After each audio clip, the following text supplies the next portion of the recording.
intuition.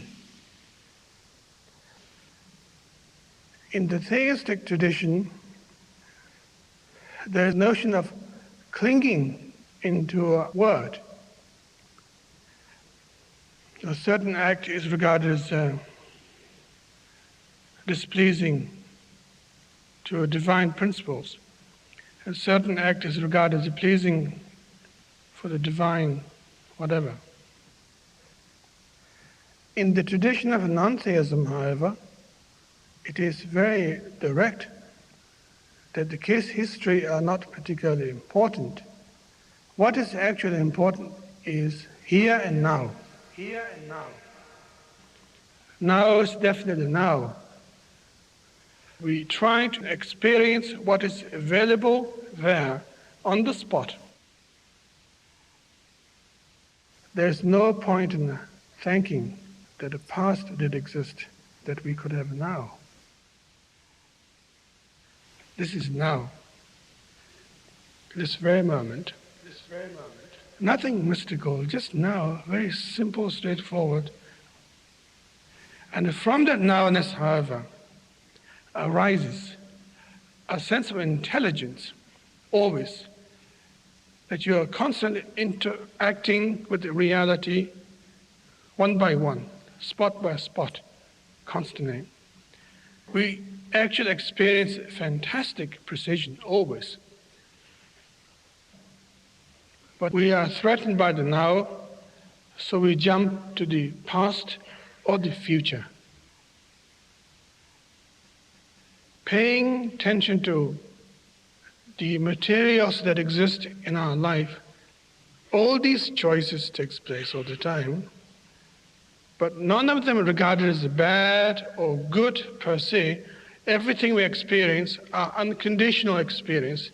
They don't come along with a label by saying this is regarded as bad, or this is good.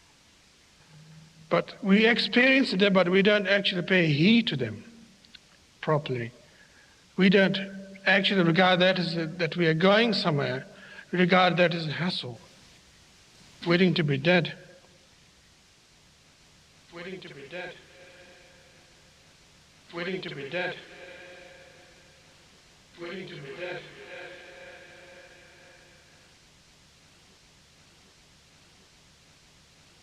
That's the problem. That is not trusting the nowness properly, that what is actually experienced now possessed a lot of powerful things. It is so powerful that we can't face it. Therefore, we have to borrow from the past, invite future all the time. And maybe that's why we seek religion. Maybe that's why we march in the street. Maybe that's why we complain to the society. Maybe that's why we vote for the presidents. It's quite ironical. Very funny indeed.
The more you begin to investigate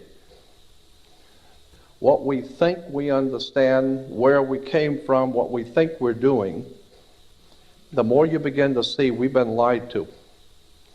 We've been lied to by every institution. What makes you think for 1 minute that the religious institution is the only one that's never been touched? The religious institutions of this world are at the bottom of the dirt. The religious institutions in this world are put there by the same people who gave you your government, your corrupt education, who set up your international banking cartels. We have been misled away from the true and divine presence in the universe that men have called God. I don't know what God is, but I know what he isn't. And unless and until you are prepared to look at the whole truth, and wherever it may go, whoever it may lead to, the more you educate yourself, the more you understand where things come from, the more obvious things become, and you begin to see lies everywhere. You have to know the truth and seek the truth, and the truth will set you free.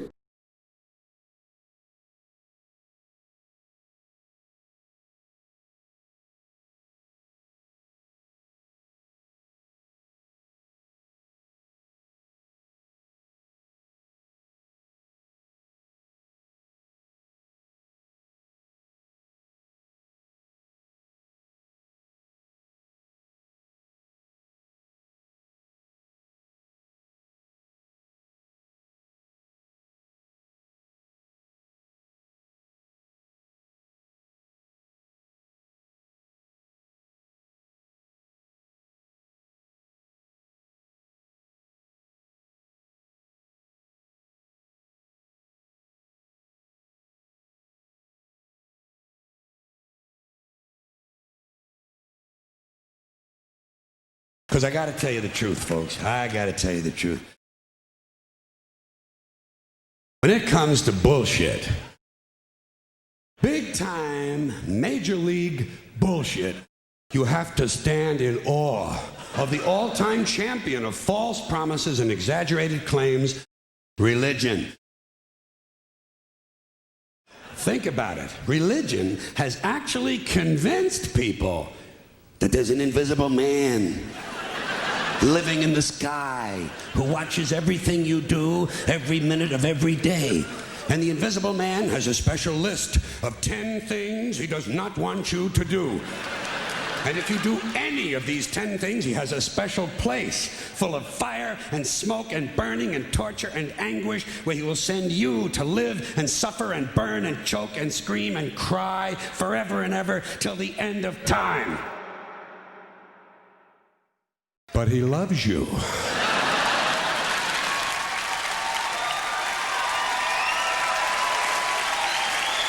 loves you. He loves you and he needs money. He always needs money. He's all powerful, all perfect, all knowing, and all wise. Somehow, just can't handle money. Religion takes in billions of dollars, they pay no taxes, and they always need a little more. Now, you talk about a good bullshit story. Holy shit.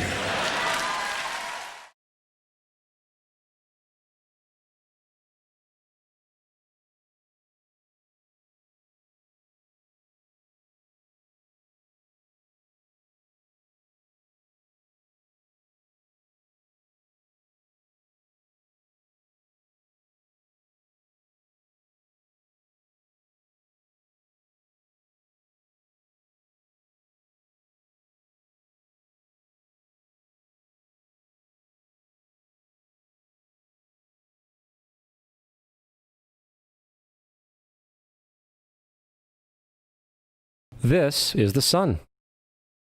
As far back as 10,000 BC, history is abundant with carvings and writings reflecting people's respect and adoration for this object. And it is simple to understand why, as every morning the sun would rise, bringing vision, warmth, and security, saving man from the cold, blind, predator-filled darkness of night. Without it, the cultures understood, the crops would not grow, and life on the planet would not survive. These realities made the sun the most adored object of all time. Likewise, they were also very aware of the stars. The tracking of the stars allowed them to recognize and anticipate events which occurred over long periods of time, such as eclipses and full moons. They in turn cataloged celestial groups into what we know today as constellations. This is the cross of the zodiac, one of the oldest conceptual images in human history. It reflects the sun as it figuratively passes through the 12 major constellations over the course of a year. It also reflects the 12 months of the year, the 4 seasons, and the solstices and equinoxes. The term zodiac relates to the fact that constellations were anthropomorphized or personified as figures or animals. In other words, the early civilizations did not just follow the sun and stars, they personified them with elaborate myths involving their movements and relationships. The sun, with its life-giving and saving qualities, was personified as a representative of the unseen creator or God, God's Son, the light of the world, the savior of humankind. Likewise, the 12 constellations represented places of travel for God's Son, and were identified by names, usually representing elements of nature that happened during that period of time. For example, Aquarius, the water bearer, who brings the spring rains.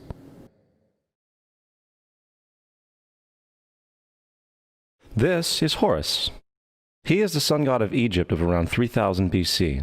He is the sun anthropomorphized, and his life is a series of allegorical myths involving the sun's movement in the sky. From the ancient hieroglyphics in Egypt, we know much about this solar messiah. For instance, Horus, being the sun or the light, had an enemy known as Set, and Set was the personification of the darkness or night. And, metaphorically speaking, every morning Horus would win the battle against Set, while in the evening Set would conquer Horus and send him into the underworld. It is important to note that dark versus light, or good versus evil, is one of the most ubiquitous mythological dualities ever known, and is still expressed on many levels to this day. Broadly speaking, the story of Horus is as follows. Horus was born on December 25th of the Virgin Isis Mary. His birth was accompanied by a star in the east, and upon his birth he was adored by 3 kings. At the age of 12, he was a prodigal child teacher, and at the age of 30, he was baptized by a figure known as Anup, and thus began his ministry. Horus had 12 disciples he traveled about with, performing miracles such as healing the sick and walking on water. Horus was known by many gestural names such as the Truth, the Light, God's Anointed Son, the Good Shepherd, the Lamb of God, and many others. After being betrayed by Typhon, Horus was crucified, buried for 3 days, and thus resurrected. These attributes of Horus, whether original or not, seem to permeate many cultures of the world, for many other gods are found to have the same general mythological structure. Attis of Phrygia, born of the Virgin Nana on December 25th, crucified, placed in a tomb, and after 3 days was resurrected. Krishna of India, born of the Virgin Devaki, with a star in the east signaling his coming. He performed miracles with his disciples, and, upon his death, was resurrected. Dionysius of Greece, born of a virgin on December 25th, was a traveling teacher who performed miracles such as turning water into wine. He was referred to as the King of Kings, God's only begotten Son, the Alpha and Omega, and many others. And, upon his death, he was resurrected. Mithra of Persia, born of a virgin on December 25th, he had 12 disciples and performed miracles, and upon his death was buried for 3 days and thus resurrected. He was also referred to as the Truth, the Light, and many others. Interestingly, the sacred day of worship of Mithra was Sunday. The fact of the matter is, there are numerous saviors from different periods from all over the world which subscribe to these general characteristics. The question remains, why these attributes? Why the virgin birth on December 25th? Why dead for 3 days and the inevitable resurrection? Why 12 disciples or followers? To find out, let's examine the most recent of the solar messiahs. Jesus Christ was born of the Virgin Mary on December 25th in Bethlehem. His birth was announced by a star in the east, which 3 kings or magi followed to locate and adorn the new Savior. He was a child teacher at 12, and at the age of 30 he was baptized by John the Baptist, and thus began his ministry.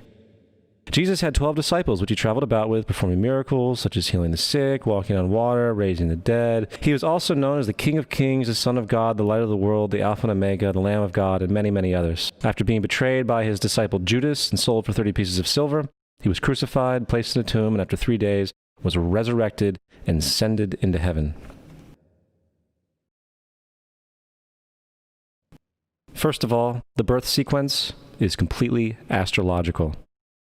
The star in the east is Sirius, the brightest star in the night sky, which, on December 24th, aligns with the 3 brightest stars in Orion's belt.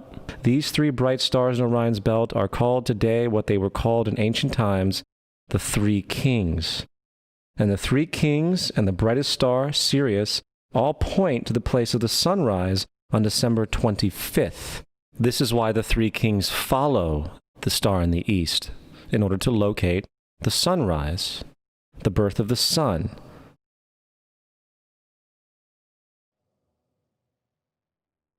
The Virgin Mary is the constellation Virgo, also known as Virgo the Virgin. Virgo in Latin means virgin. Virgo is also referred to as the house of bread, and the representation of Virgo is a virgin holding a sheaf of wheat. This house of bread and its symbol of wheat represents August and September, the time of harvest. In turn, Bethlehem, in fact, literally translates to house of bread. Bethlehem is thus a reference to the constellation Virgo, a place in the sky, not on earth. There is another very interesting phenomenon that occurs around December 25th, or the winter solstice. From the summer solstice to the winter solstice, the days become shorter and colder. And from the perspective of the northern hemisphere, the sun appears to move south and get smaller and more scarce. The shortening of the days and the expiration of the crops when approaching the winter solstice symbolized the process of death to the ancients. It was the death of the sun. And by December 22nd, the sun's demise was fully realized, for the sun, having moved south continually for 6 months, makes it to its lowest point in the sky. Here a curious thing occurs. The sun stops moving south, at least perceivably, for 3 days. And during this 3-day pause, the sun resides in the vicinity of the Southern Cross, or Crux, constellation. And after this time, on December 25th, the sun moves 1 degree, this time north, foreshadowing longer days, warmth, and spring. And thus it was said, the sun died on the cross, was dead for 3 days, only to be resurrected or born again. This is why Jesus and numerous other sun gods share the crucifixion, 3-day death, and resurrection concept.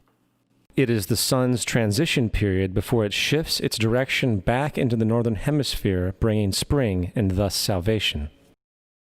However, they did not celebrate the resurrection of the sun until the spring equinox, or Easter.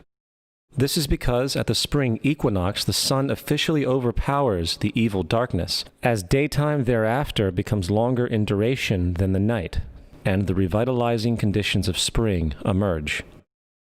Now, probably the most obvious of all the astrological symbolism around Jesus regards the 12 disciples. They are simply the 12 constellations of the zodiac, which Jesus, being the sun, travels about with.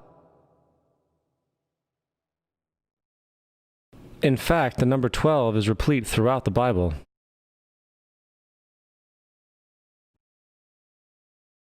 Coming back to the cross of the zodiac, the figurative life of the sun, this was not just an artistic expression or tool to track the sun's movement. It was also a pagan spiritual symbol, the shorthand of which looked like this. This is not a symbol of Christianity. It is a pagan adaptation of the cross of the zodiac.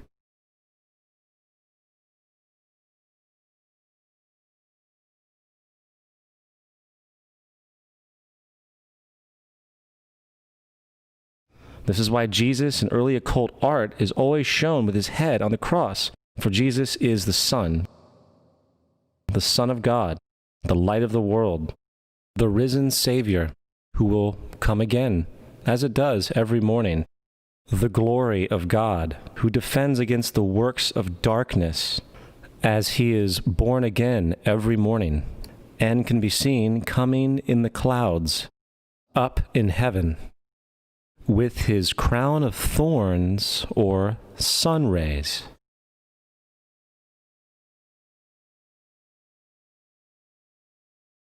Now, of the many astronomical metaphors in the Bible, one of the most important has to do with the ages. Throughout the scriptures, there are numerous references to the age. In order to understand this, we need to be familiar with a phenomenon known as the precession of the equinoxes. The ancient Egyptians, along with cultures long before them, recognized that approximately every 2150 years, the sunrise on the morning of the spring equinox would occur in a different sign of the zodiac. This has to do with a slow angular wobble that the Earth maintains as it rotates on its axis. It is called a precession because the constellations go backwards rather than through the normal yearly cycle. The amount of time it takes for the precession to go through all 12 signs is roughly 25,765 years. This is also called the Great Year, and ancient societies were very aware of this, and they referred to each 2150-year period as an age. From 4300 BC to 2150 BC, it was the age of Taurus, the bull. From 2150 BC to 1 AD, it was the age of Aries, the ram. And from 1 AD to 2150 AD, it is the age of Pisces, the age we are still in to this day.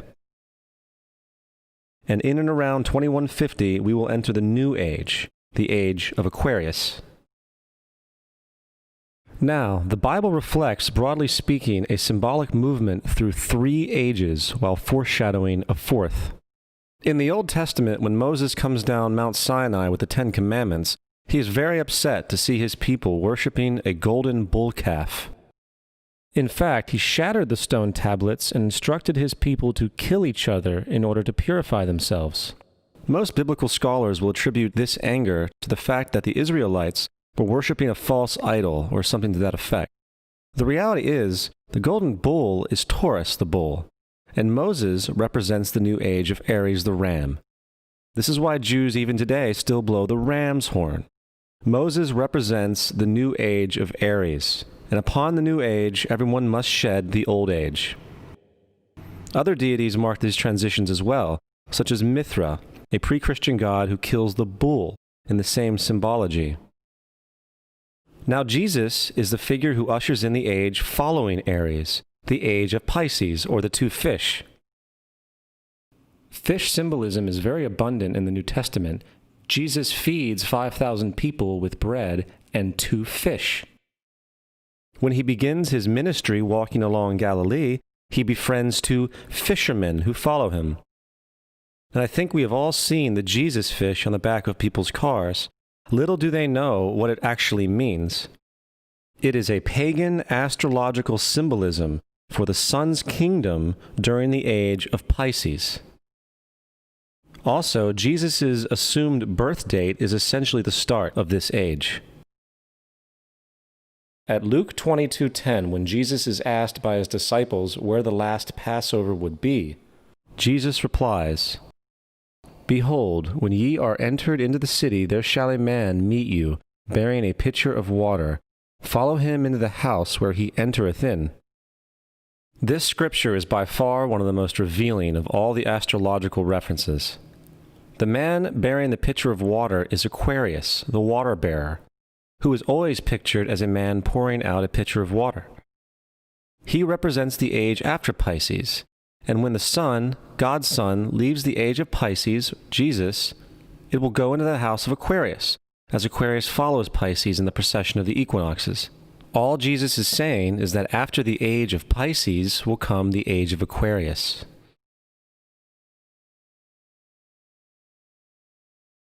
Now, we have all heard about the end times and the end of the world.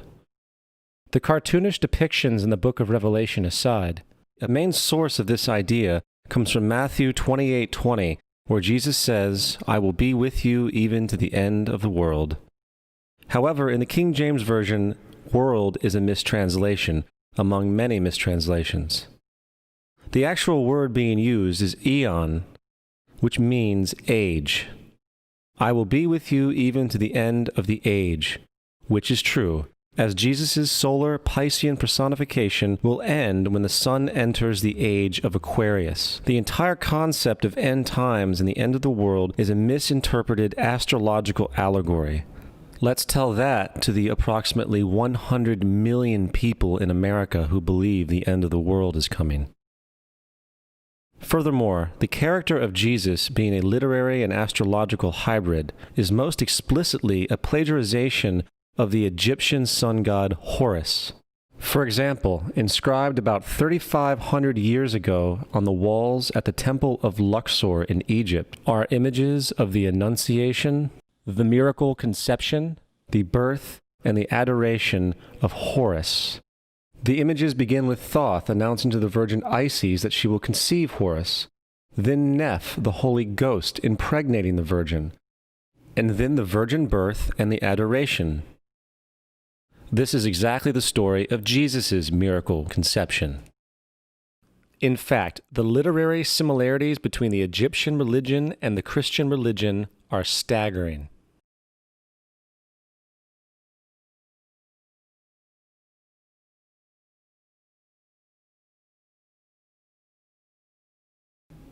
And the plagiarism is continuous.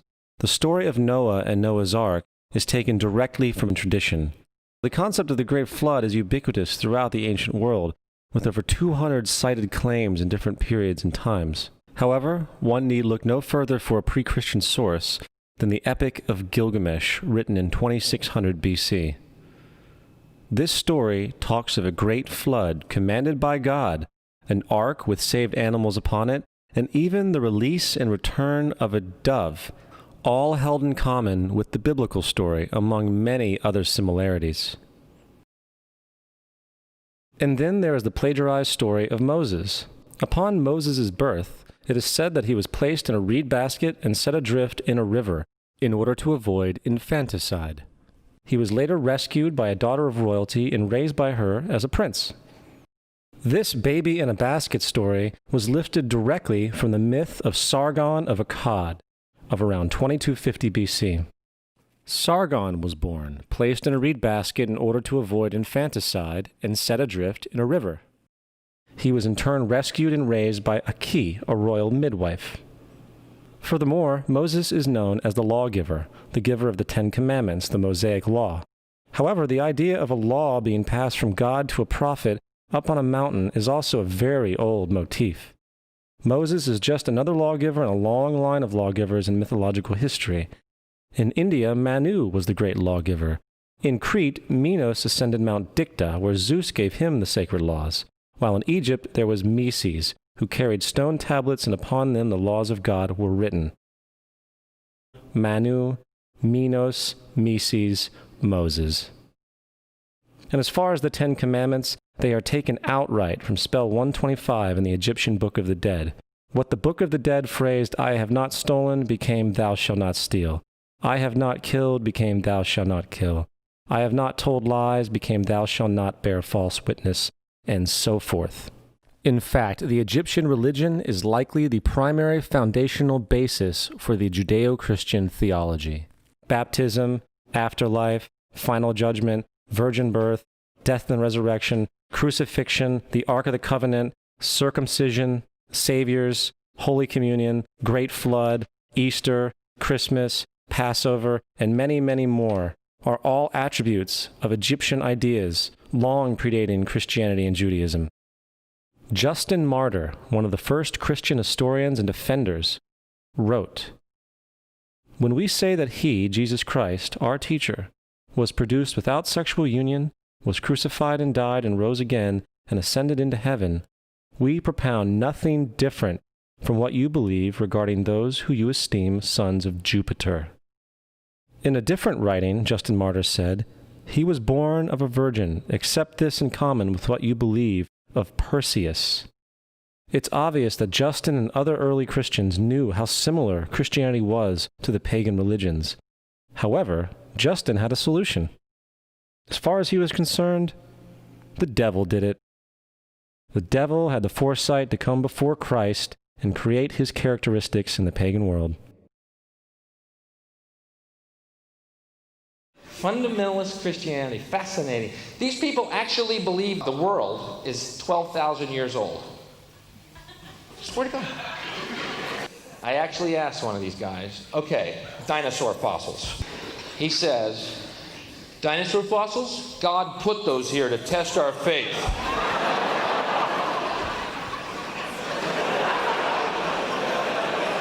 I think God put you here to test my faith, dude.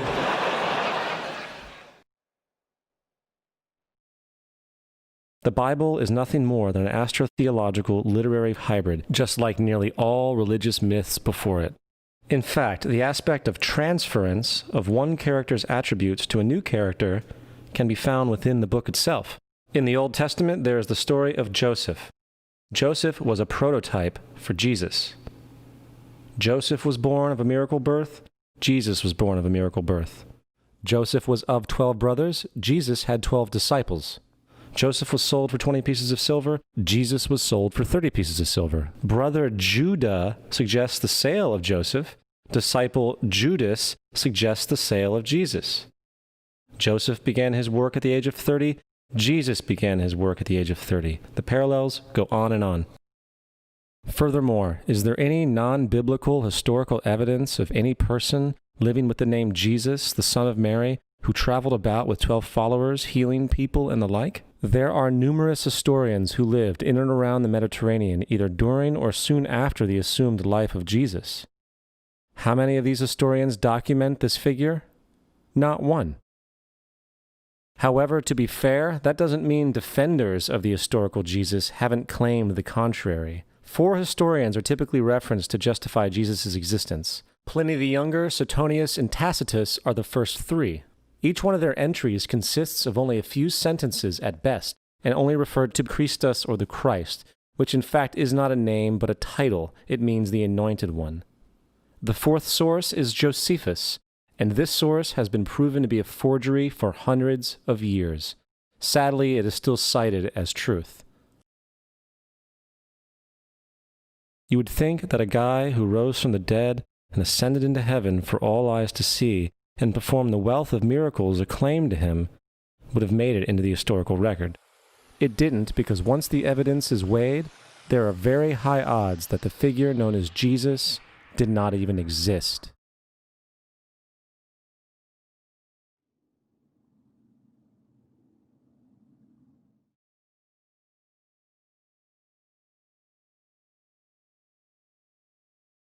We don't want to be unkind, but we want to be factual. We don't want to cause hurt feelings, but we want to be academically correct in what we understand and know to be true.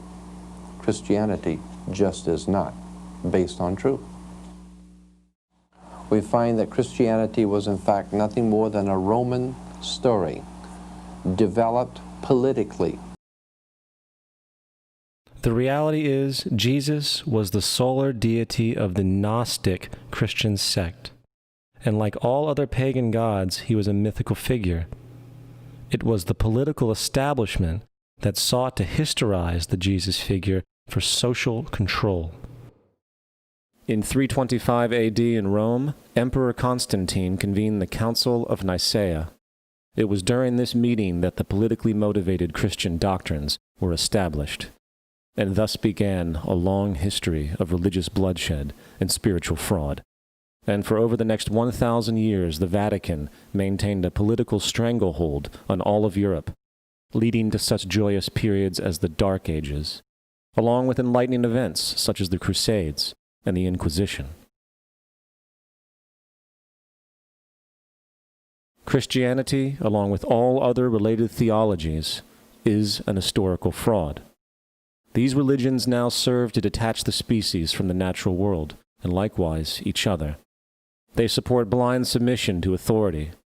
They reduce human responsibility to the effect that God controls everything, and in turn awful crimes can be justified in the name of a divine pursuit. And, most critically, it empowers the political establishment who have been using the myth to manipulate and control societies. The religious myth is one of the most powerful devices ever created, and it serves as the psychological soil upon which other myths can flourish.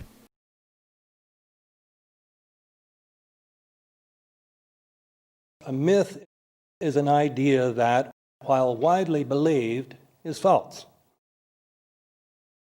In a deeper sense, in the religious sense, a myth serves as an orienting and mobilizing story for a people. The focus is not on the story's relation to reality, but on its function. A story cannot function unless it is believed to be true in the community or the nation. It is not a matter of debate. If some people have the bad taste to raise the question of the truth of the sacred story, the keepers of the faith do not enter into debate with them. They ignore them or denounce them as blasphemers. It is wrong, blasphemous, and sinful for you to suggest, imply, or help other people come to the conclusion that the U.S. government killed 3,000 of its own citizens.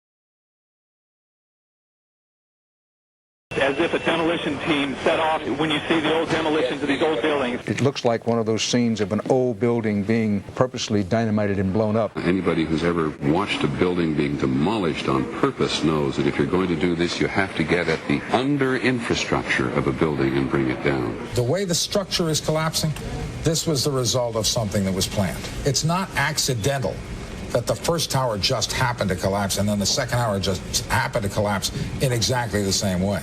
How they accomplished this, we don't know. The building collapsed to dust. You don't find a desk. You don't find a chair. You don't find a telephone, a computer. The biggest piece of a telephone I found was half of the keypad, and it was about this big. What happened to the concrete? The concrete was pulverized from river to river. There was dust, powder, 2-3 inches thick. The concrete was just pulverized. Reminiscent of those pictures we've all seen too much on television before, when a building was deliberately destroyed by well-placed dynamite to knock it down. As if they had detonated. As if they were planned to take down a building. Boom, boom, boom, boom, boom, boom. I heard a second explosion. There was a heavy-duty explosion. Then there was secondary explosions and then subsequent collapses. An explosion blew and it knocked everybody over. To me, it sounded like an explosion. It sounded like gunfire.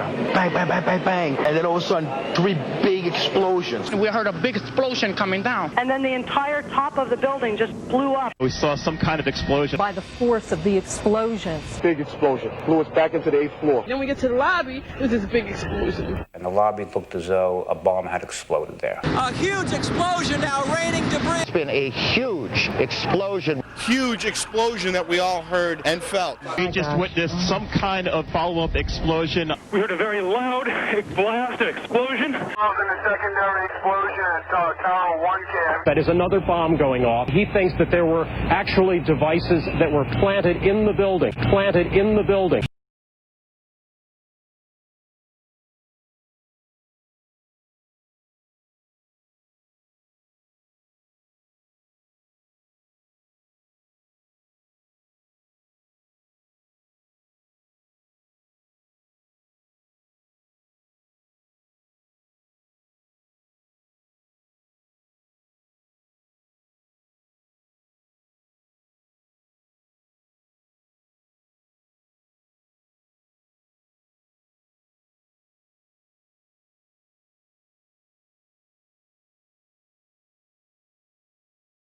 I don't think anybody could have predicted that they would try to use an airplane as a missile, a hijacked airplane as a missile. Nobody in our government, at least, and I don't think the prior government that could envision flying airplanes into buildings. No specific threat involving really a domestic operation or involving what happened, obviously, the city's airliner and so forth. There were no warning signs that I'm aware of. USA Today reports that in the 2 years before the attacks on September the 11th, NORAD conducted exercises using hijacked airliners as weapons.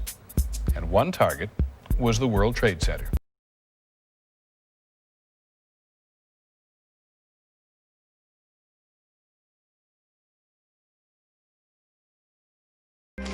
In confidential documents from the Philippines obtained by CNN, the plan was clear. He will board any American commercial aircraft, control its cockpit, and dive it at the CIA headquarters. Other buildings targeted the Pentagon and the World Trade Center. The Federal Aviation Administration received 52 warnings about Al-Qaeda in the 6 months before 9/11 and did not apparently heed them. The Pentagon reportedly does not want the public to hear next week's Senate testimony about the former secret intelligence unit known as Able Danger.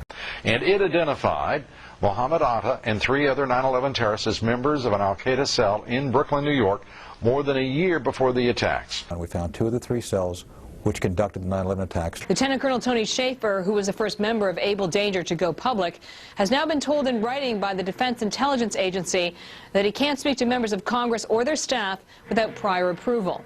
This is an attempt to prevent the American people from knowing the facts about how we could have prevented 9/11, and people are covering it up today. Security and counterterrorism was blinking red, in the words of George Tenet, that the warnings of an imminent attack were so severe that something dramatic should have been done. It was unparalleled. Instead, our president went on a month-long vacation.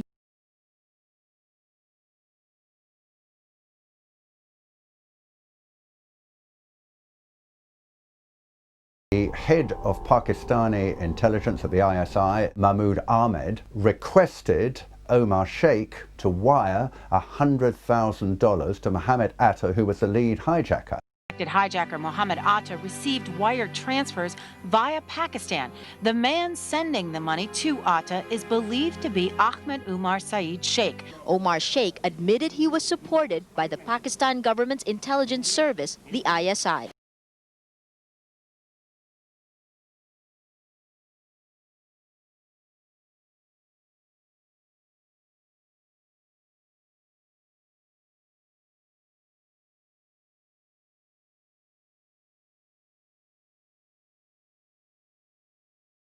As hard as this is to believe that 2 of the alleged terrorists involved in what happened on Tuesday may have attended schools run by the U.S. military. Evidence was also apparently planted.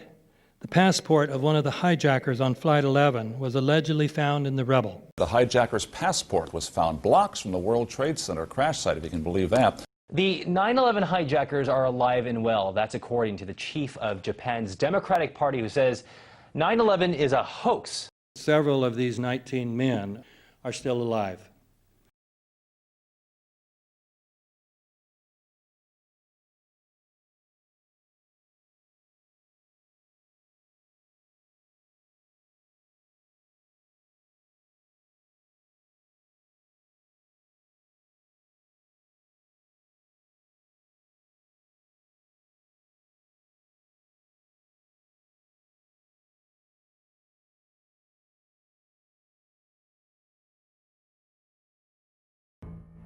Of course we're after Saddam Hussein, bin Laden. He's In the early 1980s, bin Laden worked with operatives from U.S. intelligence, the Pakistani military, and Arab states.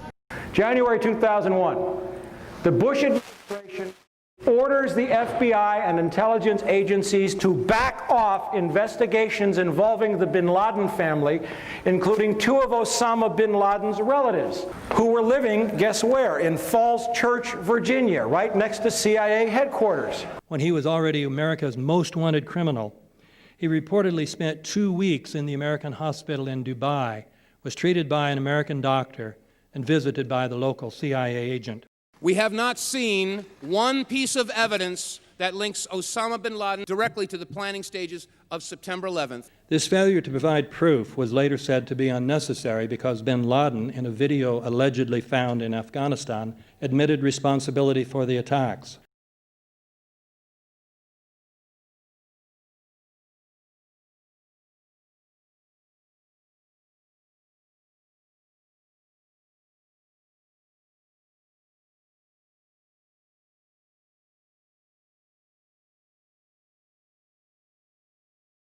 In 1976, Osama's older brother Salim bin Laden hired a man in Texas by the name of Jim Bath to handle all the investments in the United States for the bin Laden family. Jim Bath also happens to be a personal, almost lifelong friend and former Air National Guard pilot with George W. Bush. The connections between the Bushes and the bin Ladens become much more clear when George Herbert Walker Bush made trips to Saudi Arabia in 1998 and 2000 to meet with the bin Laden family on behalf of a company called the Carlyle Group.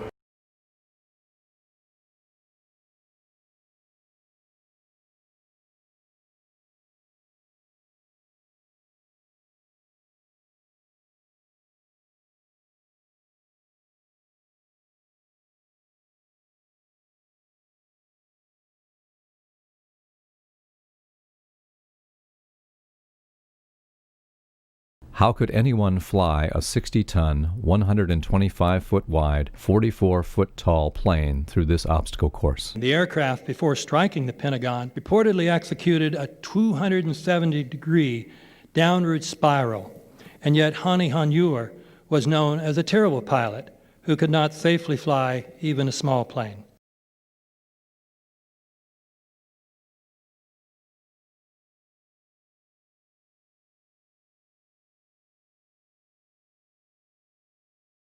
No seats, no luggage, no bodies. Nothing but bricks and limestone. The official explanation is that the intense heat from the jet fuel vaporized the entire plane. Flight 77 had 2 Rolls-Royce engines made of steel and titanium alloy and weigh 6 tons each. It is scientifically impossible, but 12 tons of steel and titanium was vaporized by jet fuel. We're also told that the bodies were able to be identified either by their fingerprints or by the DNA. So what kind of fire can vaporize aluminum and tempered steel and yet leave human bodies intact? From my close-up inspection, there's no evidence of a plane having crashed anywhere near the Pentagon. And as I said, the only pieces left that you can see are small enough that you could pick up in your hand. Shortly after the strike, government agents picked up debris and carried it off. The entire lawn was covered with dirt and gravel, so that any remaining forensic evidence was literally covered up. The videos from security cameras, which would show what really hit the Pentagon, were immediately confiscated by agents of the FBI, and the Department of Justice has to this day refused to release them. If these videos would prove that the Pentagon was really hit by a 757, most of us would assume the government would release them.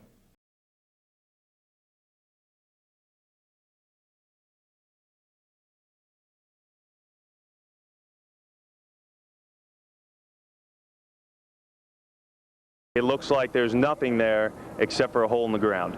Basically, that's right. The only thing you could see from where we were was a big gouge in the earth and some broken trees. We could see some people walking around in the area, but from where we could see, there wasn't much left. Any large pieces of debris at all? No, there was nothing that you could distinguish that a plane had crashed there.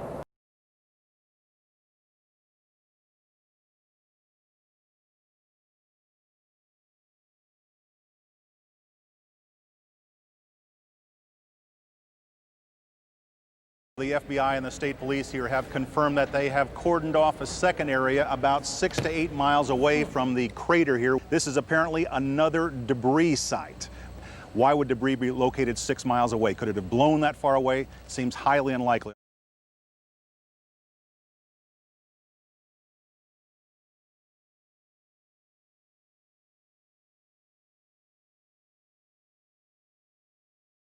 Pancake theory, according to which the fires, while not melting the steel, heated it up sufficiently to cause the floors weakened by the airplane strikes to break loose from the steel columns, and this started a chain reaction. So you would expect then from that theory, which is the official theory, to see a whole stack of floors piled up on top of each other and then a spindle of core columns standing too. The core of each of the twin towers consisted of 47 massive steel columns. If the floors had broken loose from them, these columns would have still been sticking up into the air 1,000 feet. The plane did not cut all those core columns.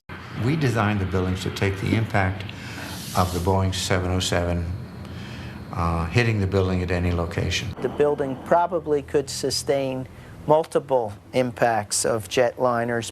that the plane flew straight into the building. Straight through him, right. Yeah. So you're saying that the building was actually designed to cope with a hole like that and still survive? Yeah, it was.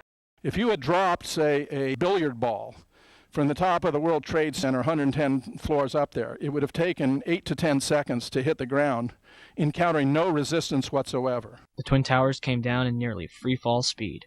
200,000 tons of steel shatters and explodes outwards over 500 feet. This means that floors shattered at an average rate of about 10 floors per second. There is no scenario for a pancake effect of buildings falling that allows them to fall at the rate of free fall. Now what can do that? What can move mass out of the way? Explosives.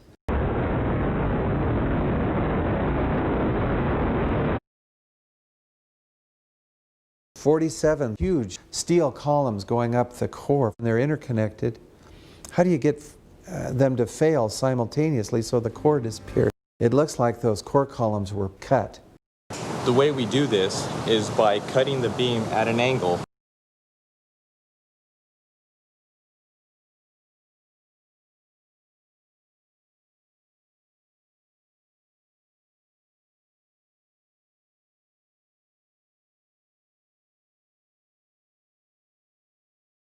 I started looking at the molten metal. All three buildings, both towers in the rubble, in the basement areas, and Building 7, there's these pools of molten metal.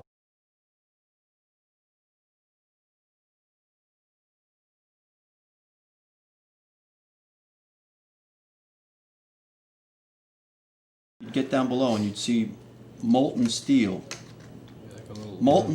running down the channel rails. Like you're in a foundry. Yeah, like lava. Like it was lava from a volcano. The molten steel was found 3, 4, and 5 weeks later, when the rubble was being removed. He said that molten steel was also found underneath World Trade Center 7. So I'm looking through the official reports. What do they say about the molten metal? They say nothing. But wait a minute. This is important evidence. So where'd that come from? Thermite is so hot that it'll just cut through steel, through structural steel, for example, like a knife through butter.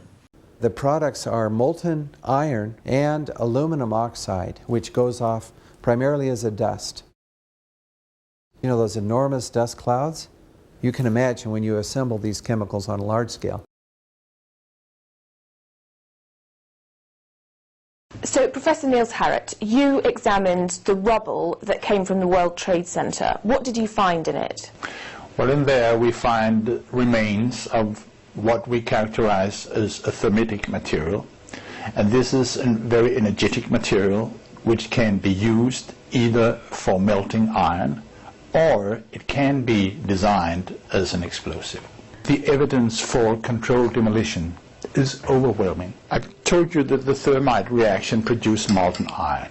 Molten iron was in pools of molten iron in the rubble. And the point is that the thermite kept on reacting. This was a bitch's brew of thermite chemistry. Molten metal pools under both towers after they collapsed and Building 7. Now, Building 7 wasn't even hit by a jet.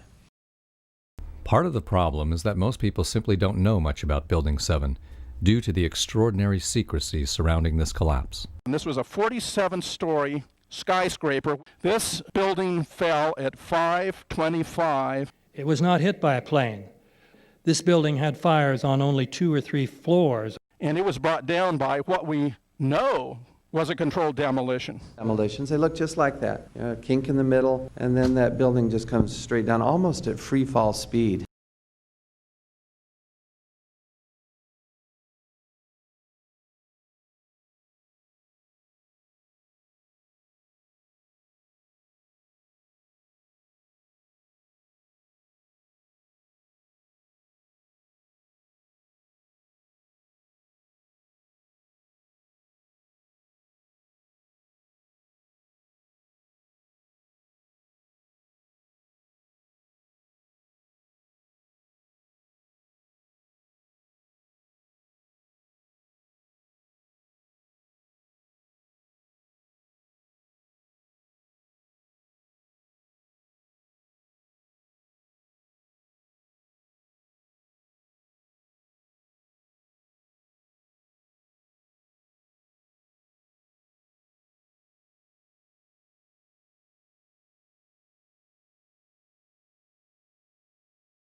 Our office was on the B1 level. As I was talking to a supervisor at 8:46, and all of a sudden we hear, boom! An explosion so hard that pushed us upwards.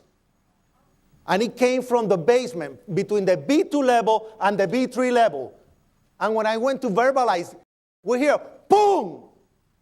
The impact of the plane on the top. It would appear, Jim, as if there's more smoke coming from the ground. I was down in the basement, came down, all of a sudden the elevator blew up. And as we were coming out, we passed the lobby, there was no lobby. So I believe the bomb hit the lobby first, and a couple of seconds then the first plane hit. As I'm walking by the main freight corridor building in the corridor, that's when I got blown. I mean, the impact of the explosion threw me to the floor, and that's when everything started happening. All of a sudden, a big impact happened again, and all the ceiling tile was falling down, the light fixtures were falling. You know, you got to go clear across the whole from 1 to 2 World Trade Center, and then all of a sudden, it happened all over again. Something else hit us to the floor. Right in the basement, you felt it. Walls were caving in, everything that was going on. I mean, I know of people that got killed in the basement. I know of people that got broken legs in the basement. People that got reconstructive surgery because the walls hit them in the face.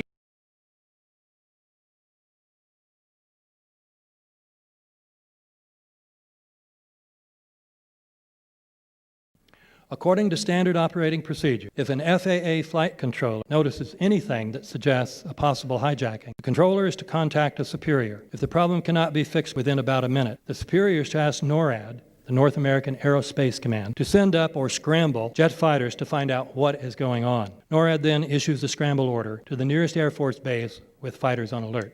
But although interceptions usually occur within 10 or so minutes, in this case, 80 or so minutes had elapsed before fighters were even airborne.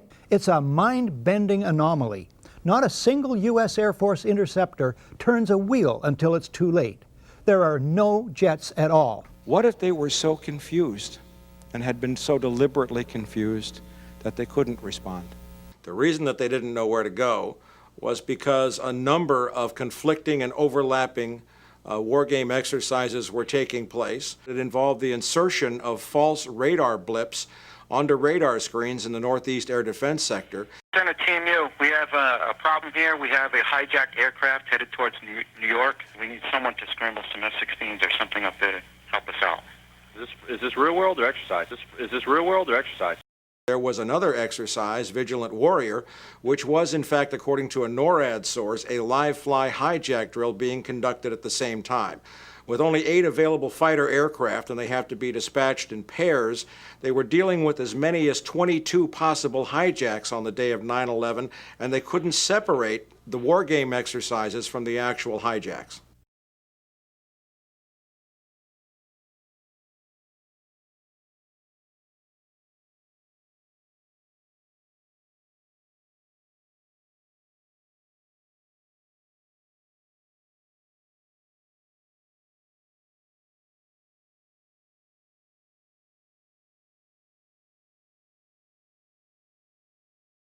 Page 172.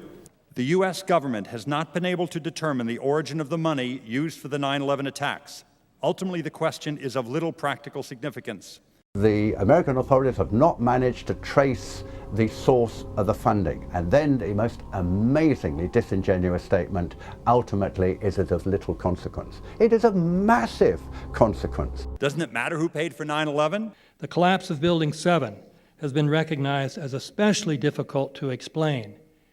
The 9/11 Commission report implicitly admitted that it could not explain the collapse of this building by not even mentioning it. President, why are you and the Vice President insisting on appearing together before the 9/11 Commission? Because the 9/11 Commission wants to ask us questions. That's why we're meeting, and I look forward to meeting with them and answering their questions. Why you're appearing together rather than separately, which was their request? Because it's a good chance for both of us to answer questions that the 9/11 Commission is looking forward to asking us, and I'm looking forward to answering them. Let's see. Do you think they should be able to stand up and speak their own words? They should go under oath. They should be, yeah. In public.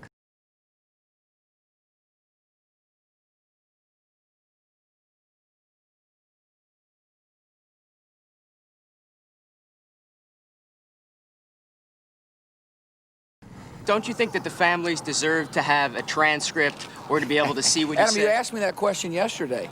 For an I answer got the today. same answer, yeah. The final report was a unanimous report. That means that if there was a single commissioner who had any objection about anything, that fact would be dropped from the report. We have found out that he not only served on the transition team of the Bush administration, that he was a person who wrote a draft memo for the setup of the Bush administration's National Security Council, that he was an individual who wrote the preemptive war strategy that was eventually used for the war in Iraq, that he is a close friend of Condoleezza Rice's. We want him to resign. There is literally nothing in the 9/11 report that the Bush administration did not approve of. We can understand, therefore, why the Commission, under Zelikow's leadership, would have ignored all the evidence that would point to the truth, that 9/11 was a false flag operation intended to authorize the doctrines and funds needed for a new level of imperial mobilization.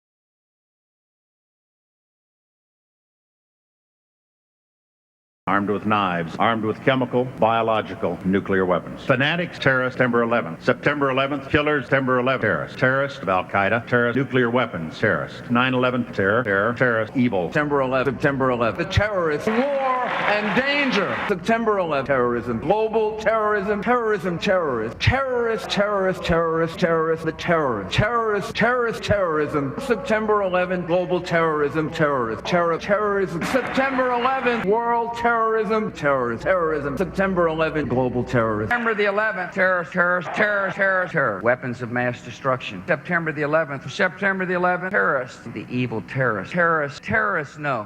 Terrorism. The words are hypnotically repeated. Terrorism, terrorist, terrorist threat, and of course, believed to be linked to Al-Qaeda. But it's the so-called war on terrorism that's in our faces practically 24/7 as the inescapable focus of our existence. One day, our grandchildren will look back on this time and ask, how was the war on terror won?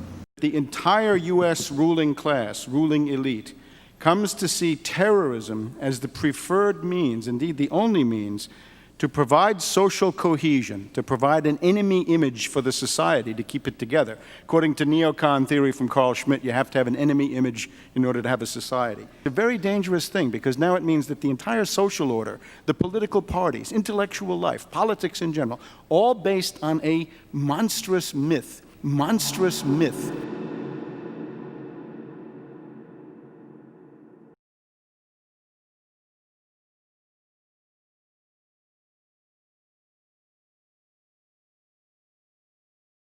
Look, the CIA has done in this country, what they've done to us is unbelievable. Look at the terrorist acts that have occurred. The CIA behind most, if not all of them. We had the Marine barracks. We had our embassy in Kenya. We had Pan Am 103. We had the USS Cole. We had Oklahoma City. We had the World Trade Center in 1993. That helped the terrorists blow up the World Trade Center the first time. They built the bomb. They got the driver's license.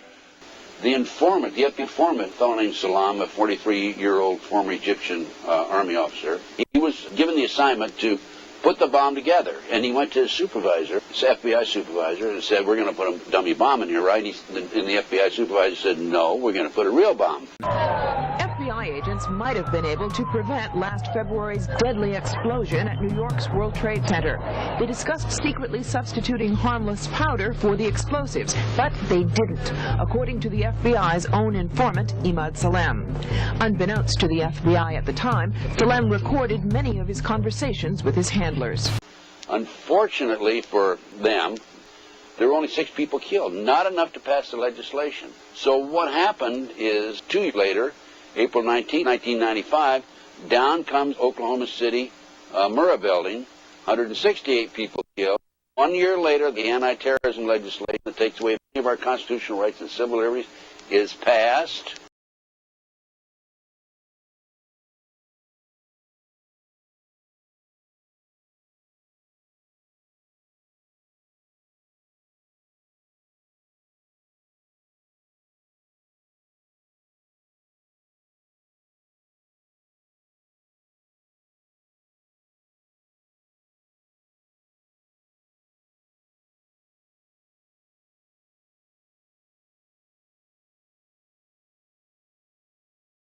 Because at 9:30 this morning, we were actually running an exercise for over a company of 1,000 people in London, based on simultaneous bombs going off precisely at the railway stations that happened this morning. So I still have the hairs on the back of my legs standing upright. To get this quite straight, you were running an exercise to see how you would cope with this, and it happened while you were running the exercise? Precisely.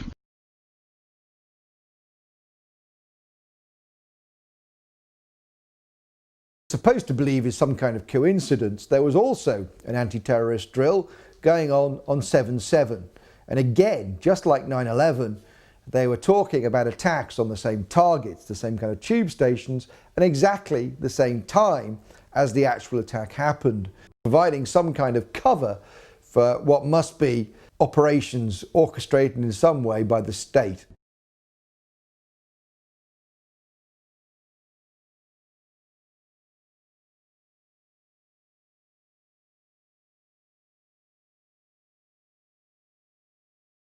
I am absolutely appalled at how much people in this country do not think. We are given to understand that a guy out there up in the mountains financed the most elaborate attack on this country. Do you think some people in a cave, were able to have NORAD stand down? Do you think that people in a cave were able to have all of this happen? And when I think about how many Americans were killed in New York City, and believing as I do that this thing was a setup job, this is a textbook operation that Nazis used, and they've used it over and over again. America has been suckered in one more time. I don't have to tell you things are bad. Everybody knows things are bad. The dollar buys a nickel's worth. Banks are going bust. Shopkeepers keep a gun under the counter. Punks are running wild in the street, and there's nobody anywhere who seems to know what to do, and there's no end to it. We know the air is unfit to breathe, and our food is unfit to eat. We sit watching our TVs while some local newscaster tells us that today we had 15 homicides and 63 violent crimes, as if that's the way it's supposed to be. We know things are bad, worse than bad. They're crazy. It's like everything everywhere is going crazy, so we don't go out anymore.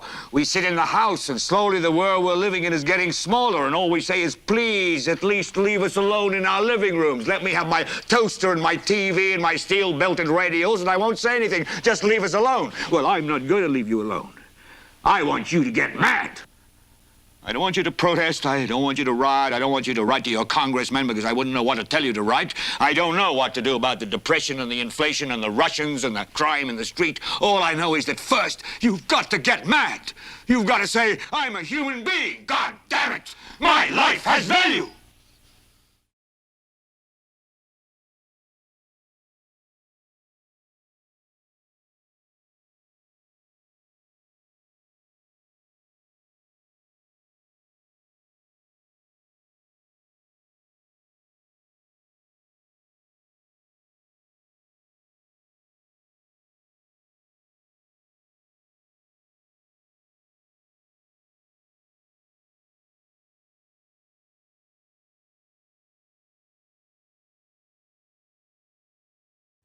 There's smoke right there, 105, 2 power.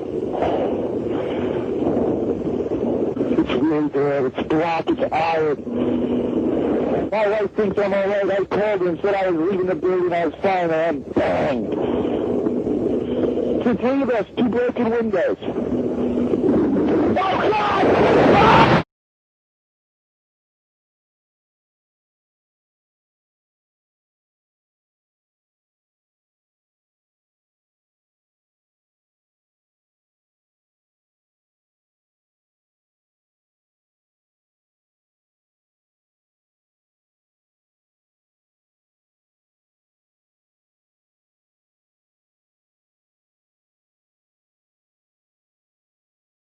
When hostilities commenced in Europe in 1939, it was realized that the American people had no intention of entering the war.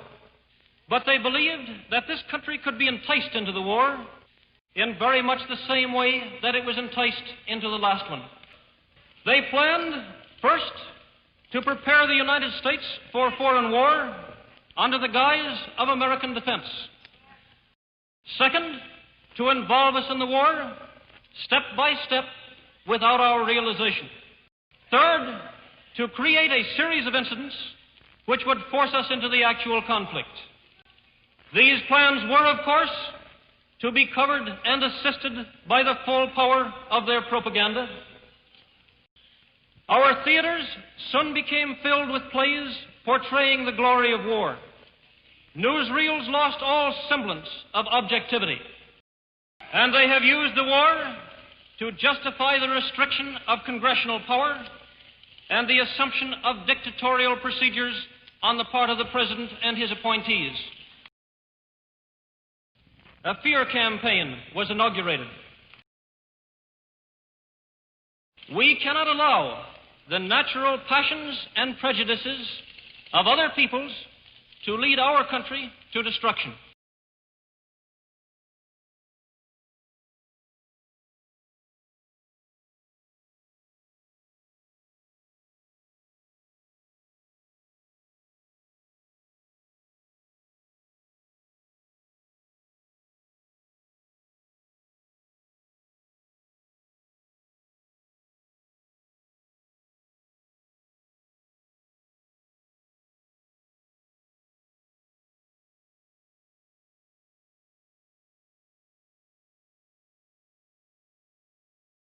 (1775). The American Revolutionary War began as the American colonies sought to detach from England and its oppressive monarchy. Though many reasons are cited for the revolution, one in particular sticks out as a prime cause: that King George III of England outlawed the interest-free, independent currency the colonies were producing themselves, in turn forcing them to borrow money from the Central Bank of England, immediately creating economic hardship and despair. In the words of Peter Cooper, former vice president of the New York Board of Currency, after Franklin had explained to the British government as the real cause of prosperity, they immediately passed laws forbidding the payment of taxes in that money. This produced such great inconvenience and misery to the people that it was the principal cause of the Revolution. In 1783, America won its independence from England. However, its battle against the central bank concept and the corrupt, power-hungry mentality associated with it had just begun. So what is a central bank? A central bank is an institution that issues and regulates the currency of an entire nation. Based on historical precedent, the typical powers inherent in central banking practice include the control of interest rates and the expansion and contraction of the money supply itself. Now, the central bank does not simply issue money to the government, it loans it to them with interest. Then, through the mechanisms of increasing and decreasing the supply of money, the central bank essentially regulates the value of the currency issued. It is critical to understand that the entire structure of this system could only produce one thing in the long run: debt. It doesn't take a lot of ingenuity to figure this scam out. For every single dollar produced by both the central bank and its regulated commercial banks is loaned at interest. That means every dollar produced is actually the dollar plus a certain percentage of debt based on that dollar. And since the banking system has the monopoly of the production of the currency, and they loan each dollar out with an immediate debt attached to it, where does the money to pay for the debt come from? It can only come from the banks again, which means the banking system has to perpetually increase its money supply to temporarily cover the outstanding debt created, which, in turn, since that new money is loaned out at interest as well, creates even more debt. The end result of this system is essentially slavery, for it is technically impossible for the government and thus the public to ever come out of the self-generating debt.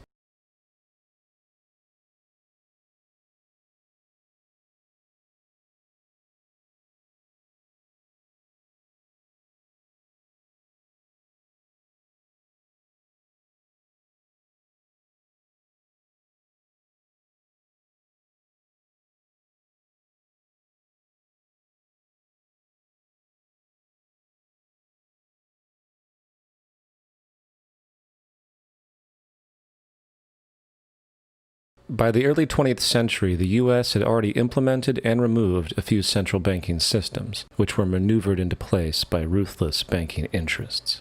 At this time, the dominant families in the banking and business world were the Rockefellers, the Morgans, the Warburgs, the Rothschilds. And in the early 1900s, they sought to push, once again, legislation to create another central bank. However, they knew the government and public were very weary of such an institution, so they needed to create an incident to affect public opinion. So J.P. Morgan, publicly considered a financial luminary at the time, exploited his mass influence by reportedly creating rumors that prominent banks in New York were insolvent or bankrupt. Morgan knew this would trigger mass hysteria and a systemic crisis, and it did. The public, in fear of losing their deposits, immediately began mass withdrawals. Consequently, the banks were forced to call in their loans, causing the recipients to sell their property, and thus a spiral of bankruptcies, repossessions, and turmoil emerged.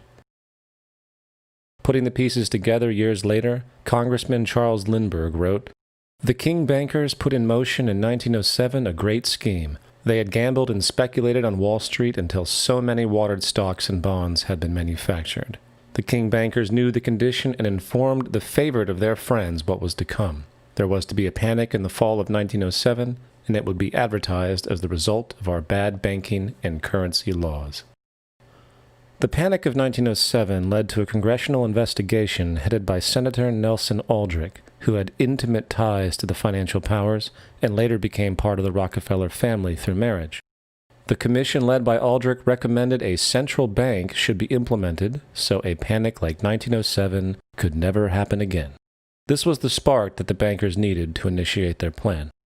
And in 1910, a secret meeting was held at a J.P. Morgan estate on Jekyll Island off the coast of Georgia.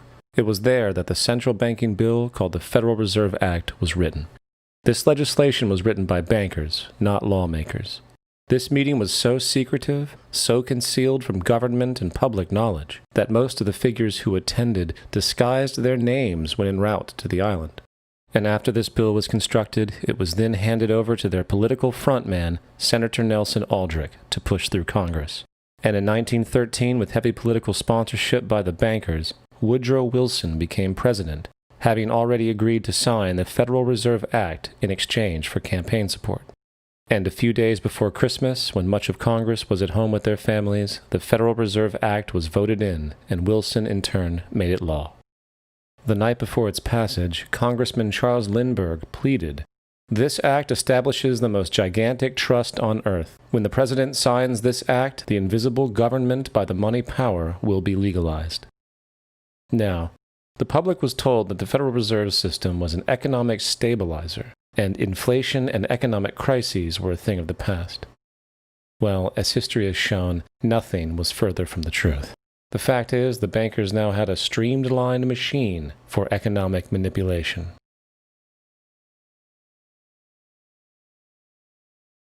For example, from 1914 to 1919, the Fed substantially increased the money supply, resulting in extensive loans to small banks and the public.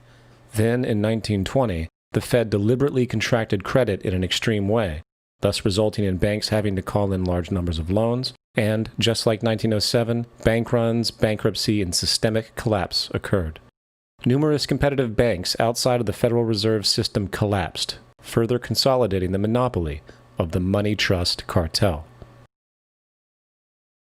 Privy to this scheme, Congressman Lindbergh pronounced, "Under the Federal Reserve Act, panics are scientifically created. The present panic is the first scientifically created one, worked out as we figure a mathematical equation." However, the Panic of 1920 was just a warm-up. From 1921 to 1929, the Fed again increased the money supply, resulting once again in extensive loans to the public and banks. There was also a fairly new type of loan in the stock market, the broker call loan. Very simply, this loan allowed an investor to put down only a fraction of the stock's value, with the rest being loaned from the broker. This method was very popular in the roaring 1920s as everyone seemed to be making money in the market. However, there was a catch to this loan. It could be called in at any time and had to be paid within 24 hours, and the typical result was the selling of the stock purchased with that loan. So, a few months before October in 1929, J.D. Rockefeller, Bernard Baruch, and many other insiders quietly exited the market, knowing the bubble created was about to burst. Then, on October 24, 1929, the financiers who furnished the call loans started calling them in masse. This sparked an instantaneous, massive sell-off in the already inflated market, as sell orders and margin calls were systemically triggered. That then led to mass bank runs, eventually collapsing thousands of banks, enabling the large banks to buy up the now failed banks at a discount. But it didn't stop there. Rather than expanding the money supply in order to recover from this economic collapse, the Fed actually contracted it, fueling one of the largest depressions in American history. Outraged, Congressman Louis McFadden, then chairman of the House Banking Committee, filed a petition for impeachment against the Federal Reserve Board, stating, "Mr. Chairman, we have in this country one of the most corrupt institutions the world has ever known. I refer to the Federal Reserve Board and the Federal Reserve Banks. This evil institution has impoverished and ruined the people of the United States and has practically bankrupted our government. It has done this through the defects of the law under which it operates, through the maladministration of that law by the Federal Reserve Board, and through the corrupt practices of the moneyed vultures who control it." Now, having reduced the society to squalor, it was then decided that the gold standard should be removed. In order to do this, they needed to acquire the remaining gold in the system. So, under the pretense of helping to end the Depression, came the 1933 gold seizure. Under the threat of imprisonment for 10 years, everyone in America was required to turn in all gold bullion to the Treasury, essentially robbing the public of what little wealth they had left. And at the end of 1933, the gold standard was abolished. If you look at a dollar bill before 1933, it says it is redeemable in gold. If you look at the dollar bill today, it says it is legal tender, which means it is backed by absolutely nothing. The only thing that gives our money value is the public faith and how much of it is in circulation. Therefore, the power to regulate the money supply is also the power to regulate its value, which is also the power to manipulate and control entire economies.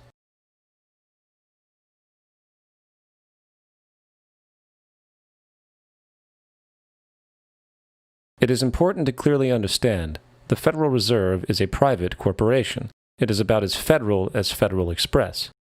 It makes its own policies and is under little regulation by the U.S. government. It is a private bank that loans all the currency at interest to the government, completely consistent with the central banking model that the country sought to escape from when it declared independence in the American Revolutionary War. Now, going back to 1913, the Federal Reserve Act was not the only bill pushed through Congress for the vested financial interests. They also pushed its partner, the federal income tax. First of all, the federal income tax is completely unconstitutional, as it is a direct, unapportioned tax, and the required number of states needed in order to ratify the amendment to allow the income tax was never legally met, and this has even been cited in modern court cases.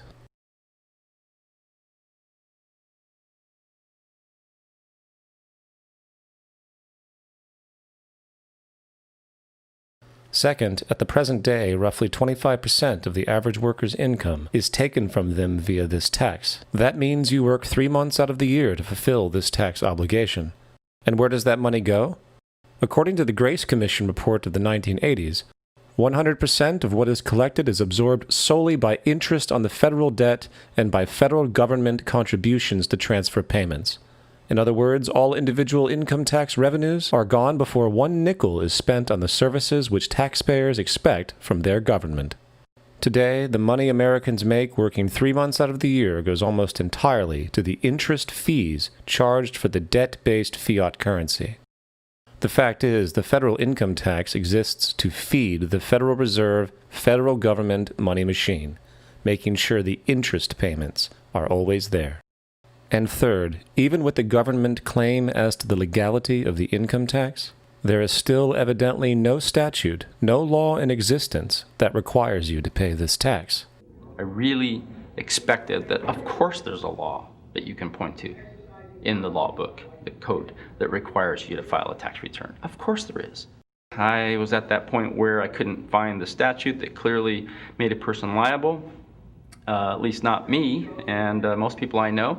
And I had no choice in my mind except to resign. Based on the research that I did throughout the year 2000 and that I'm still doing, I have not found that law. I've asked Congress, we've asked a lot of people in the IRS commissioners, helpers. They can't answer, because if they answer, the American people are going to know that this whole thing is a fraud. I haven't filed an federal income tax return since I left. I have not filed a tax return since 1999. Now, the control of the economy and the manipulation of society for the vested financial powers is only a part of the game being played. Another level is the business of war.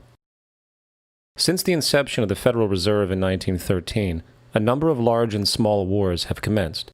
The three most pronounced might be World War I, World War II, and Vietnam. World War I. In 1914, European wars broke out centered around England and Germany. The American public wanted nothing to do with the war. In turn, President Woodrow Wilson publicly declared neutrality. However, under the surface, evidence now shows that the financial powers behind the administration were looking for any excuse it could to enter it. It is important to understand that one of the most lucrative things that can happen for the bankers is war, for it forces the country to borrow even more money at interest, not to mention the profits generated through the financing of military production. In the words of two-time Congressional Medal of Honor winner Smedley D. Butler, war is a racket. It always has been.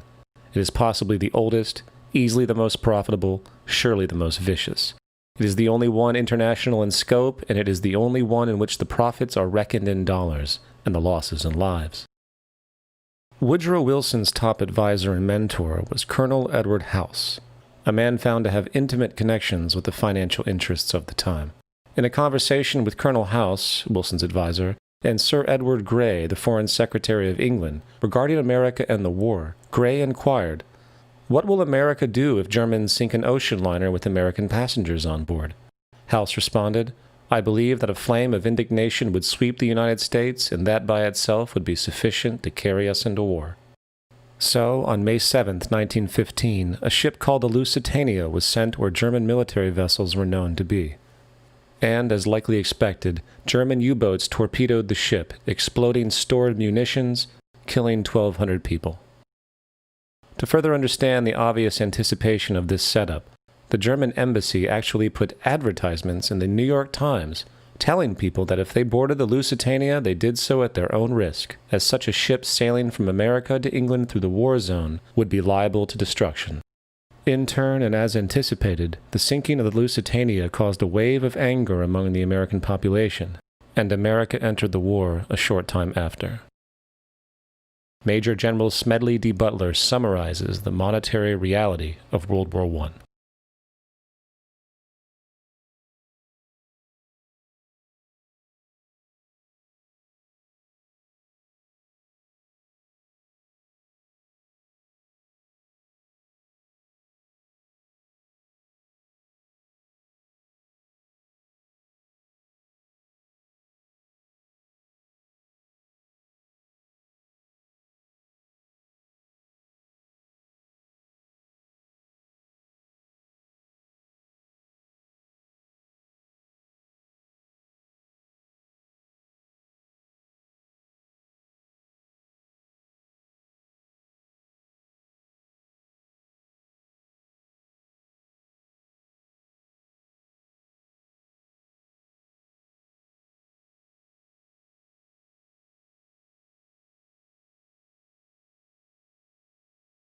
World War II. On December 7, 1941, Japan attacked the American fleet at Pearl Harbor, triggering U.S. entry into that war. President Franklin D. Roosevelt declared the attack was a day that will live in infamy. A day of infamy indeed, but not because of the alleged surprise attack on Pearl Harbor. After 60 years of surfacing information, it is now clear that not only was the attack known well in advance, it was outright wanted and provoked. In a journal entry by Roosevelt's Secretary of War Henry Stimson, dated November 25, 1941, he documented a conversation he had with Roosevelt. The question was how we should maneuver them into firing the first shot. And in congressional testimony later, he added, "It was desirable to make sure the Japanese be the ones to do this so that there should remain no doubt as to who were the aggressors." In the months leading up to the attack on Pearl Harbor, Roosevelt had done almost everything in his power to anger the Japanese, showing a posture of aggression. He halted all of Japan's imports of American petroleum. He froze all Japanese assets in the United States. He made public loans to nationalist China and supplied military aid to the British, both enemies of Japan in the war, which, by the way, was in complete violation of international war rules. And with numerous Japanese codes broken in advance, revealing the plan to attack, on December 7, 1941, Japan was allowed to attack Pearl Harbor, killing 2,400 soldiers. Before Pearl Harbor, 83% of the American public wanted nothing to do with the war. After Pearl Harbor, 1 million men volunteered. It is important to note, Nazi Germany's war effort was largely supported by two organizations, one of which was called IG Farben. IG Farben produced 84% of Germany's explosives. One of the unspoken partners of IG Farben was J.D. Rockefeller's Standard Oil Company in America. In fact, the German Air Force could not operate without a special additive patented by Rockefeller's Standard Oil. The drastic bombing of London by Nazi Germany, for example, was made possible by a $20 million sale of fuel to IG Farben by the Rockefeller's Standard Oil Company. This is just one small point on the topic of how American business funded both sides of World War II. One other treasonous organization worth mentioning is the Union Banking Corporation of New York City. Not only did they finance numerous aspects of Hitler's rise to power, along with actual materials during the war, it was also a Nazi money laundering bank, which was eventually exposed for having millions of dollars of Nazi money in its vaults. The Union Banking Corporation of New York was eventually seized for violations of the Trading with the Enemy Act. Guess who the director and vice president of the Union Bank was? Prescott Bush, the father and grandfather of former U.S. Presidents George W. Bush and George H.W. Bush. Vietnam. The United States' official escalation and entry into the Vietnam War came after an alleged incident involving two U.S. destroyers being attacked by North Vietnamese PT boats in the Gulf of Tonkin. This is known as the Gulf of Tonkin Incident. This situation was the catalytic pretext for massive troop deployment and full-fledged warfare. One problem, however, the attack on the U.S. destroyers by Vietnamese PT boats never happened. Former Secretary of Defense Robert McNamara stated years later that the Gulf of Tonkin incident was a mistake, while classified documents released years later showed that it was a farce, manipulated for the purposes of war. And once in the war, it was business as usual. In October 1966, President Lyndon Johnson lifted trade restrictions on the Soviet bloc, knowing full well that the Soviets were providing upwards of 80% of North Vietnam's war supplies. Consequently, the Rockefeller interests financed factories in the Soviet Union, which the Soviets used to manufacture military equipment and send to North Vietnam. However, the funding of both sides in this conflict was only one side of the coin. In 1985, Vietnam's rules of engagement were declassified. This detailed what American troops were and were not allowed to do in the war. It included such absurdities as North Vietnamese anti-aircraft missile systems could not be bombed until they were known to be operational. No enemy could be pursued once they crossed the border of Laos or Cambodia. And most revealing of all, the most critical strategic targets were not allowed to be attacked unless initiated via high military officials. Apart from these illogical limitations, North Vietnam was informed of these restrictions and therefore could base entire strategies around the limitations of the American forces. This is why the war went on for so long. And the bottom line is this: the Vietnam War was never meant to be won, just sustained. This war for profit and resources resulted in 58,000 American deaths and 3 million dead Vietnamese. So, where are we now?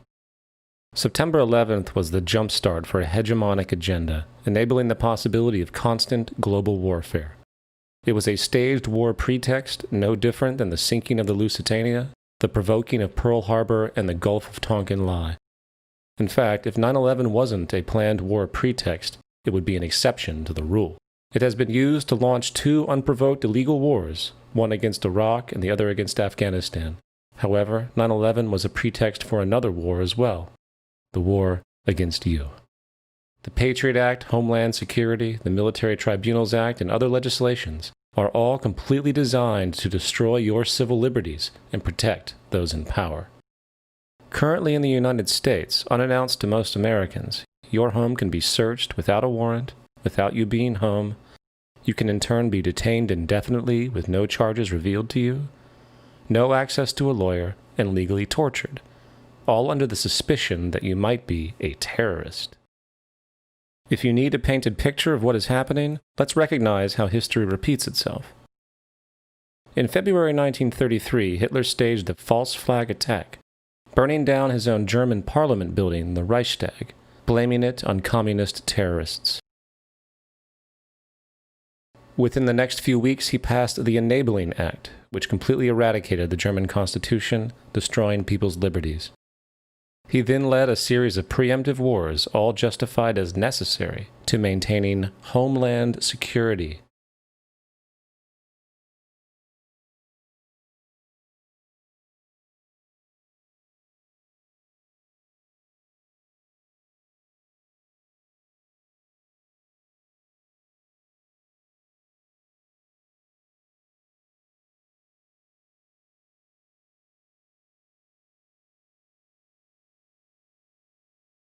Am Schicksal des Kommunismus und der sich mit ihm verbrüdernden anderen Organisationen ändert dies nichts. Our enemy is a radical network of terrorists and every government that supports them. It's time to wake up. The people in power go out of their way to make sure you are perpetually misled and manipulated. The majority's perception of reality, especially in the political arena, is not their own. It is shrewdly imposed upon them without them even knowing it. For example, the public at large now believes the invasions of Iraq and the Middle East, along with the resulting instability, are the consequences of political and military mistakes. What the public fails to see, of course, is that the destabilization of the Middle East is exactly what the Western interests want. This war is to be sustained so the region can be divided up, domination of the oil maintained, continual profits reaped for defense contractors, and most obviously, permanent military bases established to be used as launching pads against other oil-bearing, non-conforming countries, such as Iran. For further implication that the civil war and destabilization is purely intentional, in 2005, 2 elite British SAS officers were arrested by Iraqi police after being caught driving around in their car, shooting at civilians while dressed up as Arabs. After being arrested and taken to a jail in Basra, the British Army immediately demanded release of these men. When the Basra government refused, British tanks came in and physically broke out the men from the Basra prison. If you wish to destroy an area, how do you do it? Well, there are 2 ways. You can go in there and bomb it and so forth, but that is not very efficient. What you do is you try to get the people in that area to kill each other and to destroy their own territory, their own farms. And that's what's been done in that area. The way in which you destroy an opponent is get him to destroy himself by dividing his ranks against one another. Then you feed both sides. You have agents feeding both sides, inflaming both sides. And they kill each other off. And it's time that some of us woke up to this reality, to understand that people who try to maintain empires and create empires do it by manipulating the people they're trying to conquer. You might want to ask yourself why the entire culture is utterly saturated with mass media entertainment from all sides, while the educational system in America continues its stupefying downward slide since the U.S. government decided to take over and subsidize the public school system. What your government pays for, it gets. When we understand that, then we look at government-financed institutions of education and see the kind of students and the kind of education that's being turned out by these government-financed schools. Logic will tell you that if what is being turned out in those schools was not in accord with what the state and the federal government wanted, then it would change it. The bottom line is that the government is getting what they have ordered. They do not want your children to be educated. They do not want you to think too much.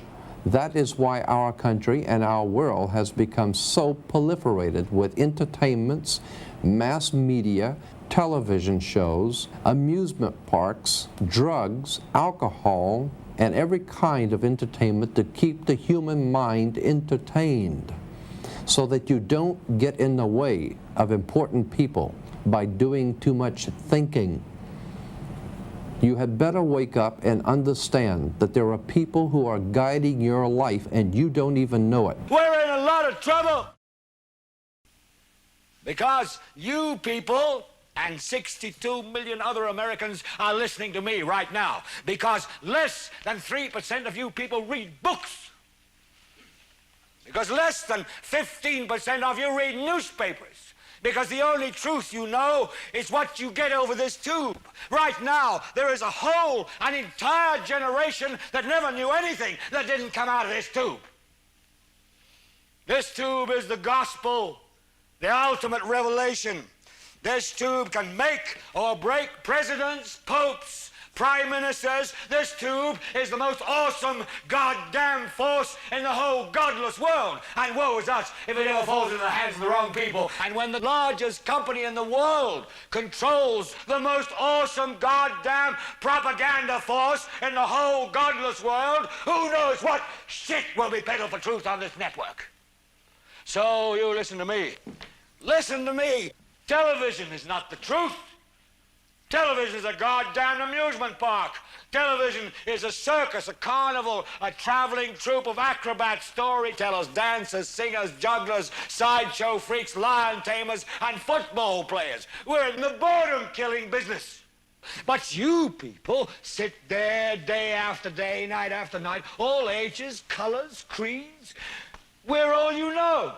You're beginning to believe the illusions we're spinning here. You're beginning to think that the tube is reality and that your own lives are unreal. You do whatever the tube tells you. You dress like the tube. You eat like the tube. You raise your children like the tube. You even think like the tube.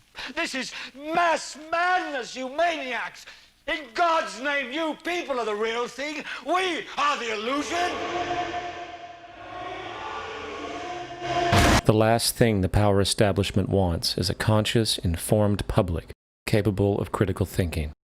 This is why a continually fraudulent zeitgeist is output via religion, the mass media, and the educational system.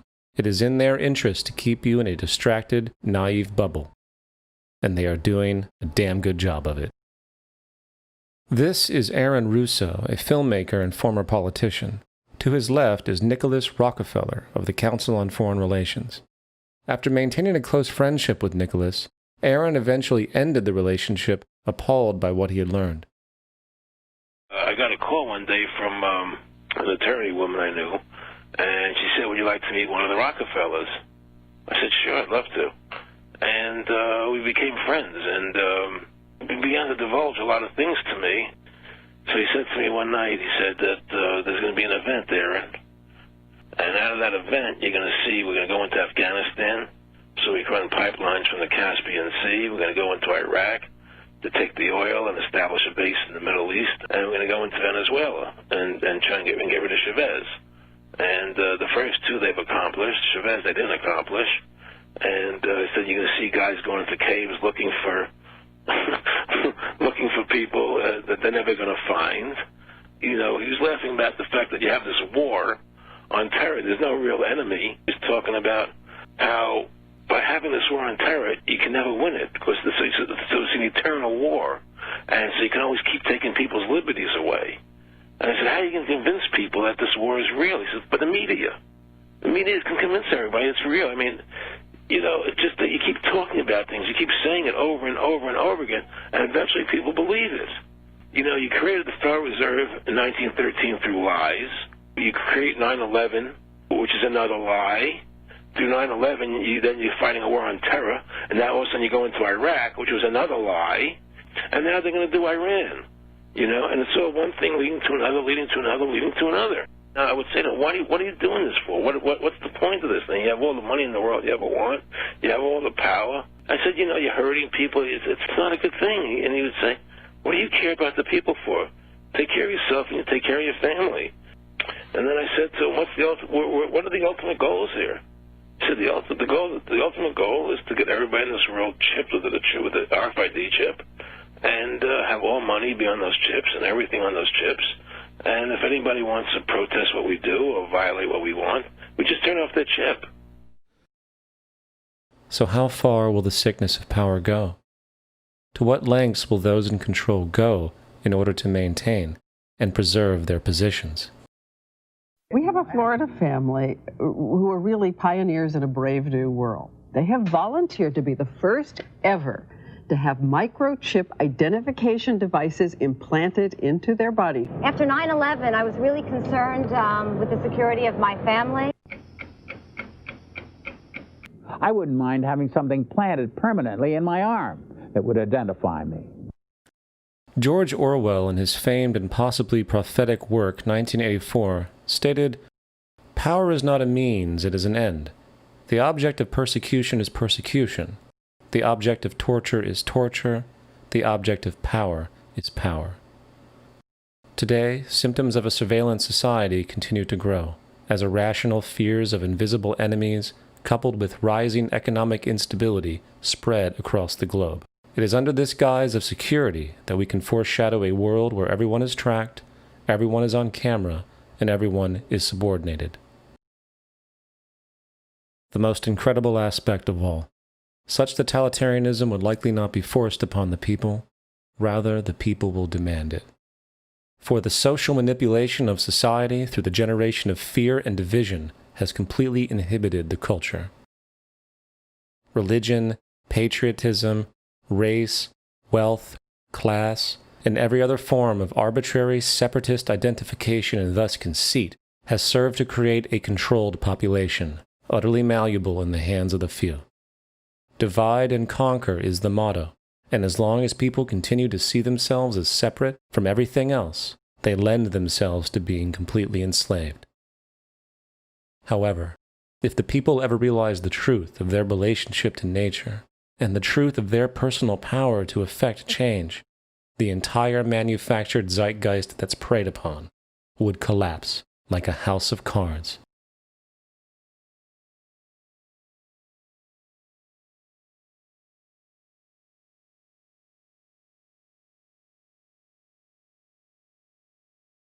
The whole system that we live in drills into us that we're powerless, that we're weak, that our society is evil, that it's crime-ridden, etc., and so forth. It's all a big, fat lie. We are powerful, beautiful, extraordinary. There is no reason why we cannot understand who we truly are, where we are going. There is no reason why the average individual cannot be fully empowered. We are incredibly powerful beings. You know, I think I spent 30 years of my life, in the first 30, trying to become something. I wanted to become good at things. I wanted to become good at tennis. I wanted to become good at school and grades and everything I kind of viewed in that perspective. I'm not okay the way I am, but if I got good at things, I realized that I had the game wrong. That the game was to find out what I already was. Find out what I already was.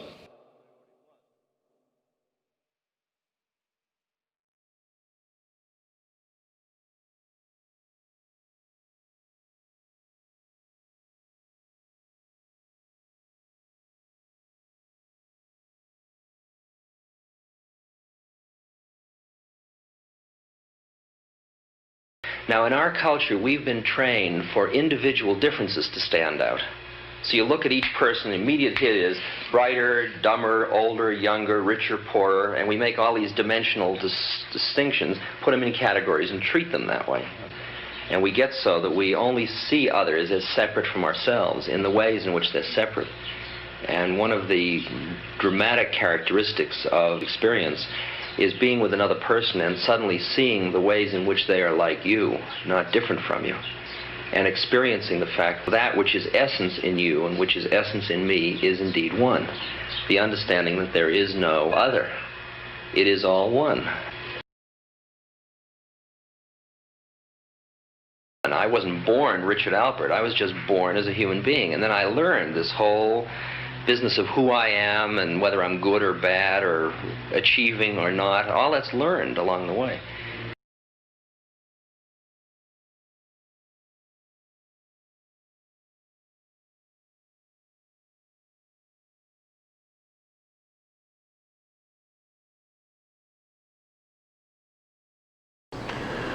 The old appeals to racial, sexual, and religious chauvinism, to rabid nationalist fervor, are beginning not to work.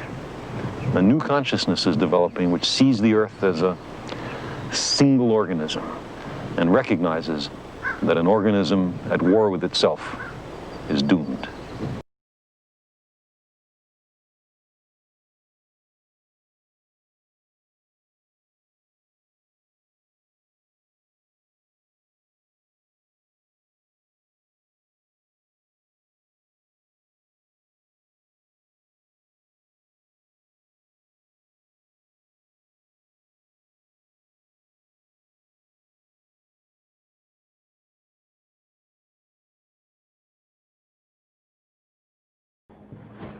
Bill Hicks used to finish his shows with this. Life's like a ride in an amusement park. And when you go on it, you think it's real, because that's how powerful our minds are. And the ride goes up and down and round and round. It has thrills and chills, and it's very brightly colored. And it's very loud, and it's fun for a while.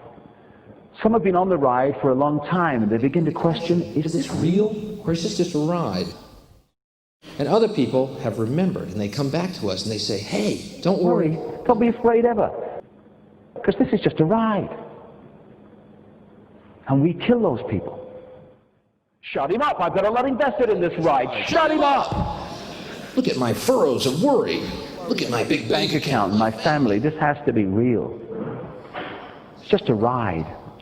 But we always kill those good guys who try and tell us that. You ever notice that? And let the demons run amok? But it doesn't matter, because it's just a ride, and we can change it anytime we want. It's only a choice. No effort, no work, no job, no savings of money. Just a choice right now between fear and love.